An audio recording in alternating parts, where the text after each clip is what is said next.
從前有個叫朱平萬嘅青年，好多人都覺得佢係個怪人嚟。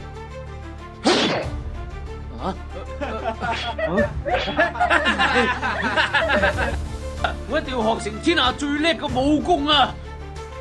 屠龍大師，屠龍大師，唉，後生仔，啊，你搵我有咩事啊？大師，我想學屠龍之技啊！你走啦，我唔收徒弟嘅。大師啊，請問你收唔收呢啲啊？我睇你都幾有誠意，我就破例一次啦。想學嘢，聽朝一早去湖邊等我啦。大師，我嚟咗啦！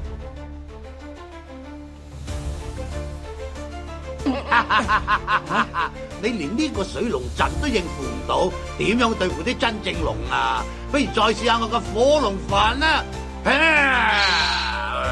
你有咩龍？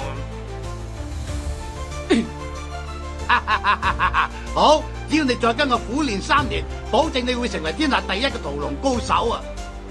好快又過咗3年啦，好嘢啊！我終於學成咗屠龍之技啦！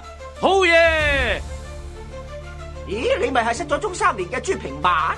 我仲聽講你破晒產添噃。冇錯啊！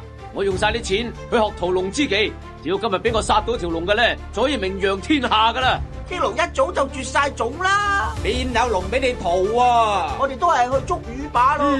喂，我相信一定有龍嘅，無論如何我都要等佢出嚟。記得關注再走哦。